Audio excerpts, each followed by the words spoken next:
Hola, ¿cómo estás? Yo soy Anita Lectora y este es tu canal. Hoy os traigo 5 novelas de corte histórico que he leído en estos últimos meses. Arrancamos.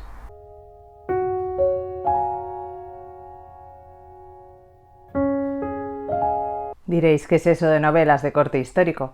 Pues es simplemente que de las 5 que he leído, 4 calificaría como novela de ficción histórica, pero una de ellas es ensayo. Es ensayo basado en biografía de distintas escritoras, pero claro, no me parece en sí que sea una ficción histórica, sino que es más, pues eso, un ensayo.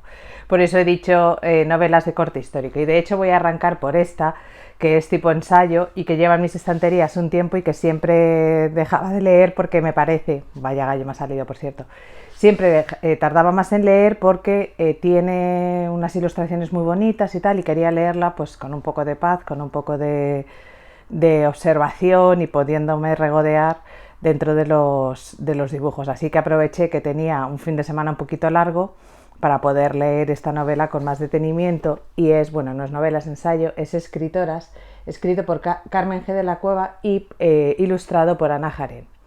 Este libro básicamente lo que nos va a hablar es de distintas mujeres sobre todo españolas, pero no solo, que van a ser escritoras y que por un motivo u otro sus voces han sido silenciadas a lo largo de la historia, o no silenciadas, pero no tan conocidas. Nos habla de sus historias, de los libros que escribieron, de los temas que trataban, y todo esto aderezado pues con la propia experiencia personal de la autora como escritora, de a veces el síndrome este de por qué me estoy dedicando a esto, el síndrome del impostor que hablamos alguna vez, y también pues cómo los contextos sociales pues a veces hacen complicado el hecho de que tú publiques tu obra, que la obra llegue y que además sea tomada pues con un poquito de seriedad, digamos, que ayer precisamente estaba mirando libros en una app que tengo y ponía novelas femeninas y pensé, ¿qué narices es esto de novelas femeninas? No sé, seguramente no veríamos jamás una categoría que fuera novelas masculinas, porque, pero bueno, me callo. Escritoras, os voy a enseñar un poquito por dentro para que veáis la maravilla que es. Bueno, ya primera, para empezar, las contras de la cubierta ya son maravilla, pero es que luego tiene pues un montón de ilustraciones por todo el libro. Esa ya es la primera. Primero la grafía que utilizan para cada uno de los inicios de capítulo, además de ir ilustrando con lo que va cada una de las secciones, ilustraciones prácticamente a doble página también.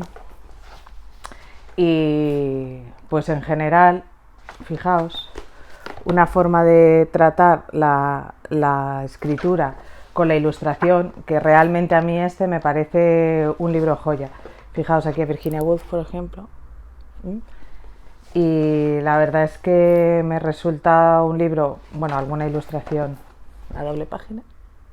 Creo que de hecho, no sé cuánto me costó este libro, yo creo que 20 y tantos euros, pero sinceramente 20 y tantos euros para un libro que está así ilustrado, con tan, o sea, me parece bastante bien de precio. O sea, no entiendo que esto cueste 20 y tantos euros y otros libros normales ya cuesten 20 y tantos euros. O sea, es que no me entra en la cabeza, no me entra en la cabeza que sea así.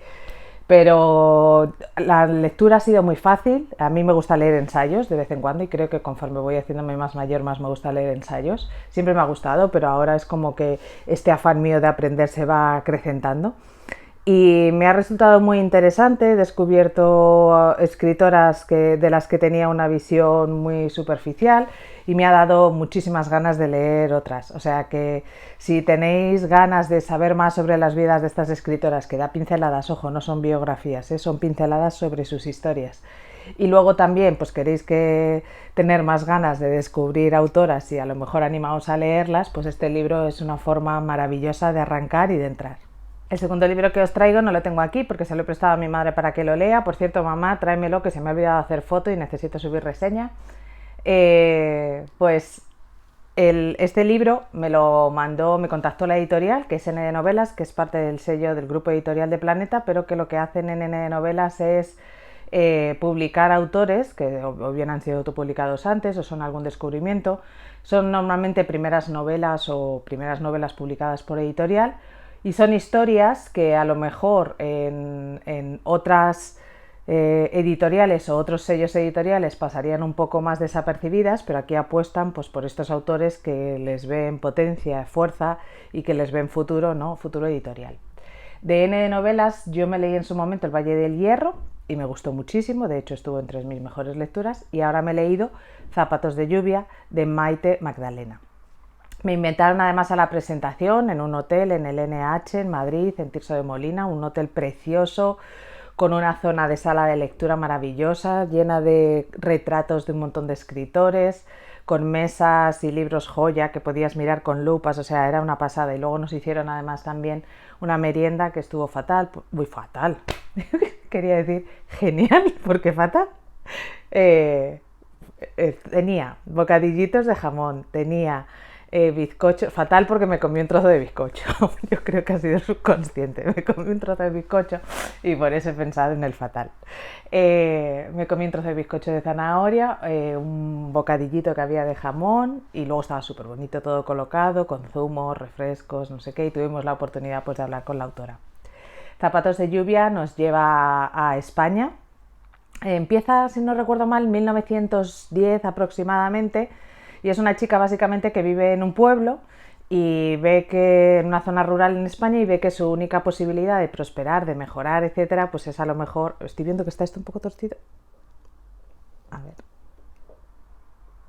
ahí mejor, de mejorar y de prosperar y tal, pues es a lo mejor irse a la ciudad, ¿no? A la gran ciudad, a Madrid. Además coincide con que conoce a una prima suya, que bueno, la prima luego tiene ahí unas historias que no os voy a contar, pues coincide con que conoce a una prima suya y pues la ve así pues como culta, bien vestida y se convierte en algo aspiracional. Entonces ella, en cuanto puede, pues en los años 20 se va, con 16 añitos, se va a trabajar a Madrid en la dictadura de Primo de Rivera y entra en una casa donde pues hay un grupo de servicio que va a atender a los señores y que básicamente se da cuenta de que la vida no es tan bonita como ella a lo mejor se pensaba, pues porque trabaja como una mula de lunes a sábado y tiene un ratito el domingo, pero tampoco conoce a nadie, no conoce la ciudad, etc. Vamos a seguir las vicisitudes de la vida de Paola, que es el personaje principal, y nos va a llevar pues en los años 20, los años 30, con la Guerra Civil Española, etc. Y la autora nos decía que es un homenaje a su abuela, que tiene una parte biográfica de su abuela que es aproximadamente un 20%, pero que luego ella había hablado con muchísimas mujeres y con muchísimas personas que habían vivido la guerra, y de los retazos de estas historias pues ella ha ido haciendo un libro sobre las experiencias de la guerra. Se centra mucho en la experiencia de la guerra en Madrid, como pues todo el hambre, el extraperlo, el mercado negro, pues todas las circunstancias que se daban, porque Madrid era una ciudad sitiada. Es una novela que he disfrutado muchísimo, que creo que merece mucho la pena que leáis. Los personajes van apareciendo y desapareciendo de la novela, igual que nos pasa en la vida, ¿no? Gente que va apareciendo y desapareciendo, y más entonces que no tenías la tecnología, con lo cual dejabas de ver a una persona y no sabías qué era de su vida después en muchas ocasiones. Y nos presenta una mujer que es Paola, que es el personaje principal, pero un montón de secundarios que merece mucho la pena descubrir, y también vamos a ver la evolución de Paola desde esta niña con aspiraciones, con intereses, con querer llevar vestidos bonitos, etcétera, con aprender, con ir a la gran ciudad, con hacer algo más que casarse con alguien del pueblo que es Sota Caballo Rey. Entonces decide irse a Madrid y vamos a ir viendo cómo pues tiene sus amistades, cómo tiene sus primeros amores, cómo pues va evolucionando la vida madura, y cómo en la vida madura también pues se ve muy afectada por el hecho de tener pues la guerra, que básicamente lo va a cambiar todo y va a cambiar su vida para siempre. Como os digo, es un libro que merece la pena que leáis, que le deis una oportunidad. Y por cierto, tuve la oportunidad de hablar con la autora, así que probablemente para el Mayo Histórico la líe y haga un directo con ella en Instagram, así que estad atentos. Nos vamos a otra guerra y en este caso es la Primera Guerra Mundial y el libro es La Red de Alice de Kate Quinn. Es mi primer contacto con la autora y seguro que no va a ser el último porque me ha gustado muchísimo su estilo literario. Nos lleva a dos guerras. Vamos a estar en 1947 y 1915. Es que voy a decir 17 y 45, no. 47 y 15. Tenemos a dos personajes. Tenemos al personaje de Charlie, que básicamente es una americana que va en la posguerra a Francia en un viaje y que su obsesión es descubrir a una prima suya que ha desaparecido durante el conflicto. Y por otro lado tenemos la historia del pasado, que vemos a Eve. En esta historia del pasado, Eve nos va a contar pues, su participación en la Primera Guerra Mundial en Francia también, y cómo digamos, ella actuó un poco como espía, fue captada para ser espía y para ir pasando información al bando aliado. Es una historia que te va contando a dos tiempos, que vas descubriendo a los personajes del presente en su pasado y entonces vas entendiendo cosas de lo que va ocurriendo en el presente. Básicamente consigue que tres personajes rotos se consigan unir y consigan, en cierto modo, reedificar sus vidas, porque van a aportarse los unos a los otros exactamente lo que necesitan en ese momento y entre otras muchas cosas la amistad. Es un libro que vemos una evolución importante de los personajes, pero también vemos aspectos muy duros dentro de lo que es la historia, pues porque bueno, los personajes tienen que tomar decisiones difíciles en ese contexto de guerra que les van a llevar a situaciones un poco al límite. Pero creo que es una historia que merece mucho la pena. Yo se la vi recomendada a Esther, de Esther y Reading, y me lo compré en Vinted porque la verdad es que me llamaba mucho la atención y me ha gustado mucho. Recomiendo mucho esta historia y, como os digo, voy a seguir leyendo a la autora. Creo que es Código Rosa. Sí, Código Rosa es el que tengo ahí en la estantería esperándome, que lo compré también en una librería de estas que venden a 5,95. Y la verdad es que pues he disfrutado mucho la historia. Además me gusta que esté ambientada en Primera Guerra Mundial porque quizá es una gran desconocida. Sabemos bastante más de la Segunda Guerra Mundial, no tanto de la Primera, y el hecho de que veamos cómo se llevó a cabo la Primera Guerra Mundial también me parece que es un punto muy a favor de esta obra. La siguiente también va de guerras y también es recomendación. En este caso me lo recomendó mi amiga María de Merfrus Libros, y es La llave de Sara de Tatiana de Rosne. Yo me he apuntado este año, no me acuerdo con qué cuenta, en Pisito de Libros creo que es, bueno, no me acuerdo. El caso es que yo mandé 12 libros que quería leerme este año y ellos cada mes me eligen uno.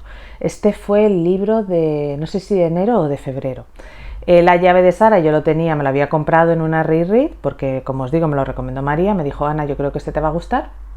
Sé que hay película, pero yo no había visto la película.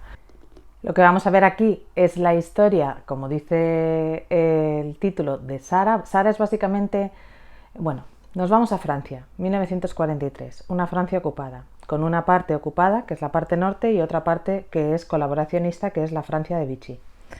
En esta Francia colaboracionista, entre otras cosas, lo que tenían que hacer es entregar judíos para llevarlos a campos de concentración. Y es aterrador, porque básicamente ellos entregaron, primero, más judíos de los que los nazis pedían, y segundo, con la colaboración de un montón de gente, incluyendo los porteros de los edificios. Estos pisos se quedan vacíos y son reocupados por otras familias que de repente tienen un piso mejor y no se preocupan ni se preguntan de dónde habrá salido ese exceso de pisos de repente.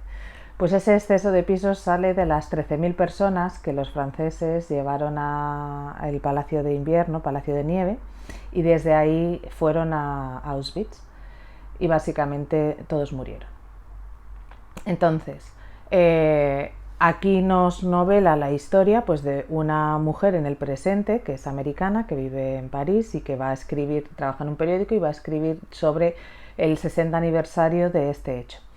Cuando ella empieza a investigar sobre el 60 aniversario de este hecho, vamos a ir viendo la historia de los tiempos. Descubre la historia de una niña que se llama Sara y que fue arrestada junto con sus padres y escondió a su hermano en la casa para que su hermano se salvara. pues vamos a ir viendo todo lo que pasa con esta niña, lo que pasa con la historia, las tribulaciones que tienen que vivir, el peso de la culpa en los descendientes, cómo se ha tapado la responsabilidad que tuvieron muchas personas en el colaboracionismo con los nazis, sobre todo a partir de terminar la Segunda Guerra Mundial, ¿no? Quizás se ha reforzado más la idea de los franceses en la resistencia, en la lucha, etcétera, pero no se habla tanto de todos aquellos franceses que colaboraban con el régimen y que fueron partícipes en gran medida del desastre que se produjo en toda Europa.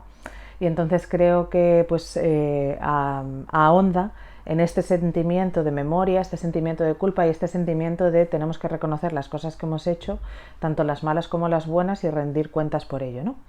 Es un libro que me ha tenido con la piel de gallina todo el rato, bastante duro de leer, bastante inquietante y que me ha hecho hacerme muchísimas preguntas, y que es un libro que recomiendo siempre y cuando estéis fuertes de mente, porque como os digo es un libro que te cuestiona mucho. Os llevo a otra guerra, en este caso la guerra de Vietnam. Y vamos a ver la guerra de Vietnam desde los ojos de las mujeres, con una autora que es experta en hacer esto, que es plantarnos en momentos históricos relevantes, pero con una perspectiva que a lo mejor no hayamos visto. Primero, yo no he leído mucho de la guerra de Vietnam en novela, es cierto, y segundo, he leído menos de las mujeres en la guerra de Vietnam. Y de hecho el libro se llama Las mujeres de guerra. En Las mujeres de guerra, Kristin Hannah nos presenta a Frankie, pues que es una chica que vive en un mundo acomodado, donde su objetivo en California, ¿no? Su objetivo es casarse bien, y tienen en su familia pues un panel, una pared llena de los héroes de guerra, de los héroes de la familia, en la que los hombres son todos soldados y las mujeres están todas casadas. Ella es enfermera y quiere hacer algo más que con su vida que casarse, ¿no? Entonces de repente se le abren los ojos y se da cuenta de que en Vietnam están necesitando enfermeras. Entonces ella decide alistarse, su hermano va a la guerra y ella decide también que su familia esté orgullosa de ella yendo a la guerra. Va a la guerra de Vietnam, aparte de ciertas cosas que ocurren, pues bueno, se encuentra con toda esa crudeza, se encuentra con las muertes muy violentas y el sufrimiento de un montón de soldados jóvenes, y cómo en Estados Unidos digamos que eso no se ve. Luego además en un cierto momento ella regresa y se encuentra con otra cosa diferente, que es toda esta acusación a las personas, a todos aquellos soldados y combatientes que fueron a Vietnam, ¿no? Que en vez de ser recibidos, digamos, con honores y con brazos abiertos dentro del país que al final les estaba mandando allí, pues son recibidos con vergüenza, con llamados asesinos, etc. Es una historia además que nos habla de la amistad entre mujeres, de la construcción de la identidad, de la importancia que tiene que te reconozcan y reconozcan lo que tú has hecho, de cómo es difícil que estas mujeres se les trate el trauma de guerra que tienen, porque no se reconocen como combatientes, porque eran enfermeras y entonces tú no fuiste a la guerra, tú no estabas allí, no había mujeres en Vietnam, etcétera, etcétera. Y creo que es una historia que merece mucho la pena descubrir, que además, pues bueno, luego tiene el salseo típico de los libros de Kristin Hannah, de amores, desamores, amistades, entendimientos, desentendimientos y todo esto que le dan pues un poco de pimienta al libro. Y es una historia que yo creo que El Ruiseñor sigue siendo mi historia favorita, pero me ha gustado más Mujeres de guerra que Los cuatro vientos. Así que es un libro que os recomiendo muchísimo y os recomiendo que leáis, y si no habéis descubierto a la autora, que la descubráis más pronto que tarde, porque merece mucho la pena. Estos han sido los libros que he leído últimamente de novela histórica. Ya sabéis que el género de novela histórica es uno de los que está siempre en mis estanterías, que es uno de los géneros que para mí son casa y que me encantan, y que en mayo pues tendréis un montón de cosas de mayo histórico como se merecen. Hoy no vais a tener a Elsa, pues porque Ana se ha organizado muy mal y Ana se va de viaje la semana que viene a Sevilla, a la Feria del Libro de Tomares, y tiene que grabar los vídeos de esta semana y de la que viene porque pues ya la semana pasada no hubo. Entonces, pues de hecho este vídeo saldrá tarde porque son las 11:41 y no me va a dar tiempo a grabar el otro y a editarlo para que salga a las 12, pero saldrá. Así que por mí nada más, ni en el vídeo de esta semana ni en el que viene tendréis a Elsa, no os preocupéis que volverá a la siguiente. Y os deseo una muy feliz semana, que me contéis si habéis leído alguno de estos libros y si os han gustado como a mí, y que me recomendéis algunos libros también de ficción histórica, de novela histórica y de guerra que me puedan interesar a mí. Un besito muy grande y nos vemos la semana que viene. Adiós.